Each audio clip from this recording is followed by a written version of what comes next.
All right, so once again, we are welcome to today's class. This is Unified Nurses IELTS practice section.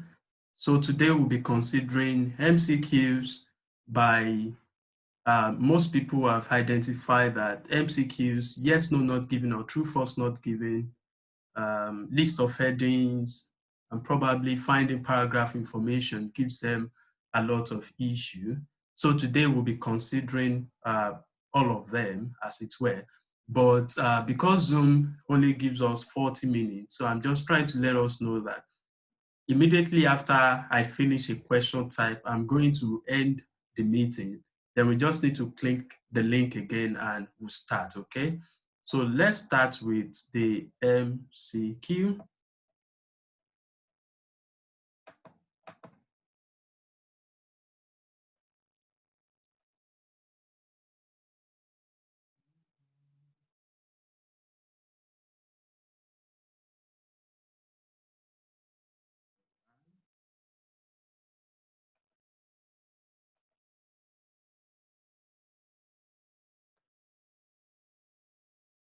Okay, so I'm going to change my screen now.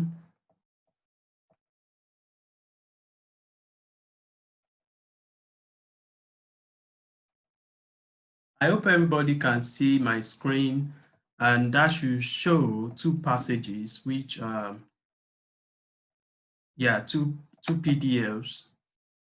The passages are from Cambridge IELTS 15, that's test 2, reading passage 3. So we'll be looking at this today.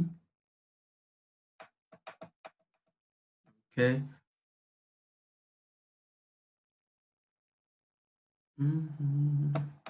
All right, so for the MCQs, we are considering this passage, that is IELTS 15, IELTS Cambridge 15, reading test 2, reading passage 3. The title of the passage is Having a Laugh, okay? Having a Laugh. The findings of psychological scientists reveal the importance of humor, okay? So let's start. Question 27 says, so let me quickly say that I discover for MCQs, you might literally not even need to read through the passage. You might not even skim through the passage in the first place, okay? Yeah, that's strange. But you observe that if you look at the question, I hope everybody can see my screen, which is showing two PDF. I hope we can also see my screen. I need just, yes. All right, lovely. So now if you look at question 27, it pointed us to where they want where the answers are. And if you look at all the questions, you see names, particularly names of people, which are pointers to where you need to get the answers from. So, but I know in IELTS exam, under the exam itself, you will have different types of question, probably list of headings plus two other ones for 13 questions for one passage, okay? So because you normally have like 3 passages, 13 questions under that passage. So you will end up skimming through that passage. It's advisable that you skim through the passage before you start attempting the question. But what am I saying today? I'm saying because I'm just looking at the MCQ aspect of this question, of this passage and the question, I don't need to skim through, okay? Because there are pointers from the question to where they want me to focus on, all right? Because they know that there will be lots of information on the passage. So they also want to guide us on what they want us to. And apart from that, that's point number 1. For MCQ, might not read through the passage. The point number 2 is that will you read the question first or the passage? Because it is MCQ, I want to suggest that you read the question first. I mean, when you want to read the passage and then summarize and look for information whether it matches the question, no. So I would advise that you read the question. So for this question 27, you approach it by reading the question itself without reading the answers. So when referring to laughter in the first paragraph, so I know I only need to concentrate on the first paragraph. So the writer emphasized. So all I need here is that I'm looking at the first paragraph and what does the writer emphasize, or what is the emphasis in paragraph 1? So that's what they are simply asking. What's the emphasis in paragraph 1? So I've looked at the question itself. So I'll go back to the passage and look for the emphasis. So by that, I'm reading just the paragraph I've been pointed to, okay? And the third thing I'm going to do is to come and tick or cross these questions and say, okay, is A correct? Is B correct? Is C correct? Is D correct? Knowing fully well that only just one of them will be correct anyway, but 2 of them out of 4 usually have information from the passage just to set a trap and distract you from the passage, okay? Lest I forget also, it is not a test of your understanding of, let me say, the topic sentence of the passage. No, they are just looking for the specific information from the passage. So the pointer still remains the option. Apart from the question, the options you are given. Sorry if that's a lot of talk around that. All right, so let's go back. When referring to the first paragraph, the writer emphasized what? What did the writer emphasize? So woman starts developing a sense of humor as early as 6 weeks old, when babies began to laugh and smile in response to stimuli. Laughter is universal across all human cultures and even exists in some form in rats, blah, blah, blah. So like other human emotions, laughter and humor provide psychological scientists with rich resources for studying human psychology, ranging from development of language to the neuroscience or social perception. So because this passage is talking about the psychological findings of psychological scientists reveal the importance of blah, blah, blah. All right. So I would say this sounds like the topic sentence as it were. Likewise, also we have laughter and humor, something here, provides psychological scientists, blah, blah, blah. Those are major points in this place. Okay, now what do I have to say about option A? So is the emphasis in A in this paragraph, is it about the impact of language? Definitely you can see there is no mention of language at all. This is just a bonus, okay? Is it the function of laughter? Okay, is it the function of laughter in human culture? They mentioned human culture, but did they talk about functions, what it's being used for, you know? Okay, I would say no. All right. Is it the value of scientific research? Okay, this look like it. Now, this says it's the universality of laughter in animal societies. Okay. Now, what is the answer here? Can I ask you to quickly point your key? D. Option D. C. Right.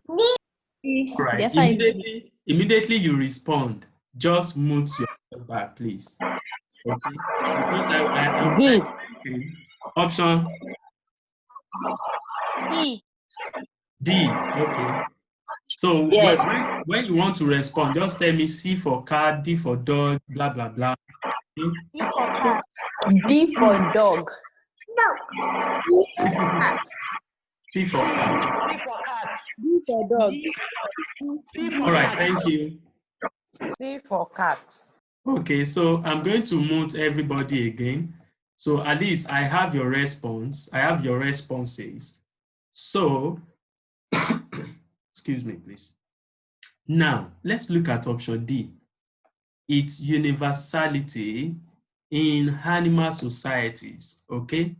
Despite the fact that for me, the topic sentence of this paragraph is the universality of laughter in human societies, okay? Okay, how do I know that? Laughter is universal. This meeting, oh my God, this meeting will end in 10 minutes. I can finish, okay? So we try. So I'm taking the universality of laughter in human culture, okay? Now they said and even exists in some form, in some form in rats. So not in all animals, okay? All right. So it is universality of laughter in human cultures, all right? But because this says animal, that is wrong. Now, what about option C? Its value to scientific research, okay? I'm taking. All right, this one says laughter and humor provide psychological scientists with rich resources for studying human psychology. So this is the answer. All right. So usually they'll leave you with two options that you can at least find that information, two or three that you can find information in the passage, but there will always be something wrong with one of the options. So you look out for that. Don't forget, I said MCQ is not about, I'm still going to mute everybody. Sorry, I want to finish this within 10 minutes, okay? But I will come back to address any of our concern. Okay, so let's go to number 28. What does the writer suggest about Charlie Douglas? So what does the writer suggest about Charlie Douglas? Okay, so now I have a name, which is Charlie Douglas. Don't worry, I won't rush things. If I can't finish, we'll come back, okay? Some people might, oh, but we want to enjoy it. No, no, no. I won't rush his day. So I can find Charlie Douglas here. One other thing about MCQ is that the questions are in order. So once you find question 27, you find the next question down below that one, not above it. So assuming question 27's answer was found in paragraph 2, you cannot find the answer to question 28 in paragraph A. Okay, so it goes on like that. All right, so what does Charlie Douglas suggest? So I've taken that from the question. Don't forget question first. And then what did he suggest? Okay, that could be what he proposed. Now, theory focusing on, so I have the name here. That's why I know. So back in 1950, all right, let me read from the top. Theory focusing on the evolution of laughter point to an important adaptation of laughter for social communication. Sorry, okay. Take for example, they now talk about Charlie Douglas. He hated dealing. He hated dealing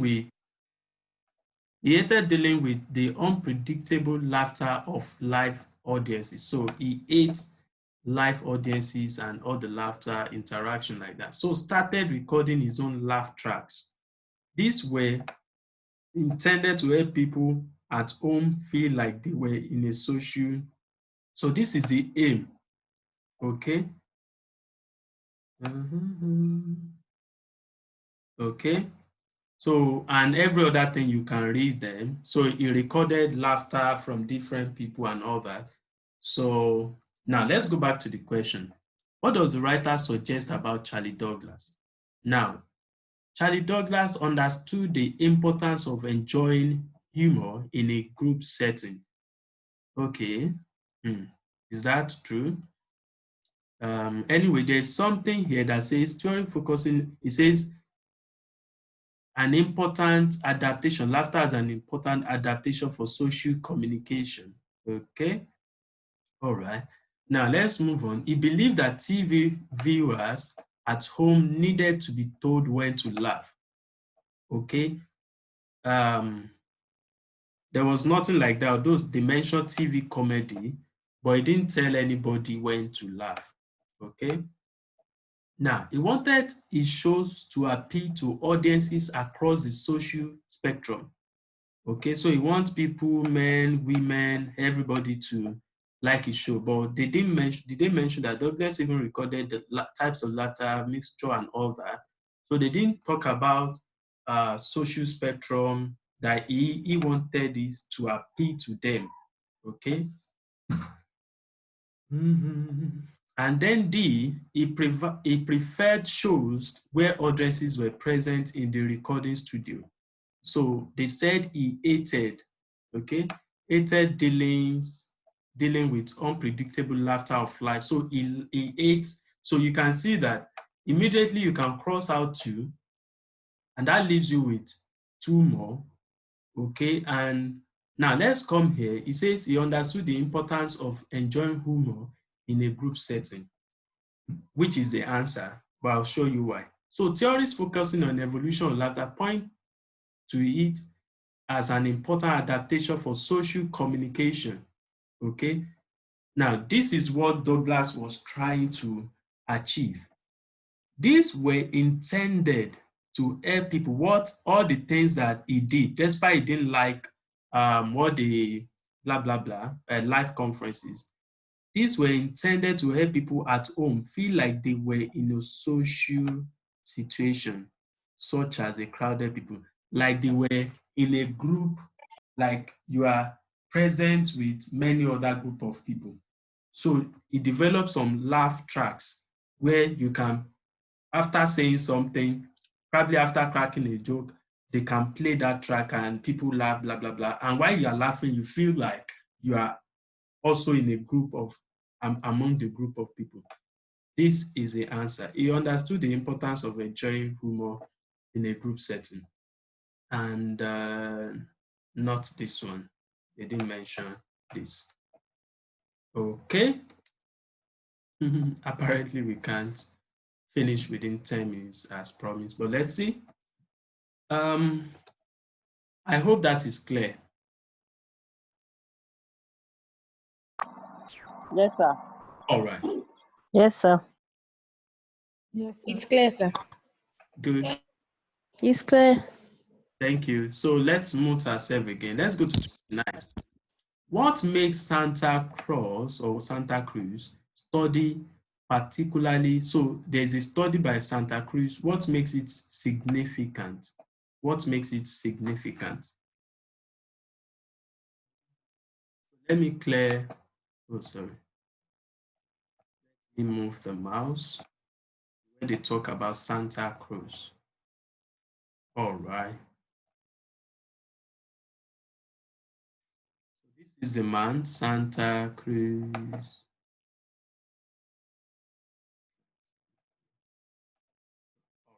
So this is the man, Santa Cruz.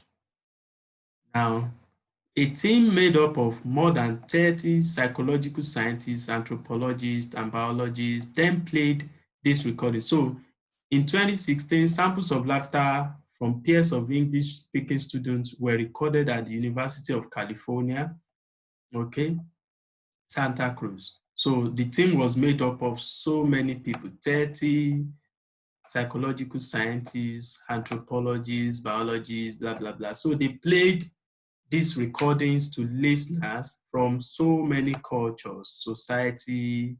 So in New Guinea, city dwellers in India, Europe, okay. Participants were asked whether they thought the people laughing were friends or strangers. On average, the results were remarkably consistent worldwide. People's guesses were correct approximately 60% of the time. Okay, so don't forget that what makes this study significant, what makes it of recognition, okay, acceptable by all or something like that, or why is it remarkable? Okay, so this points us to something like that. But let's look beyond that. Now, we have less than 1 minute. I won't even disturb myself. I'll just end this meeting now. then we'll come back to where we stop, okay?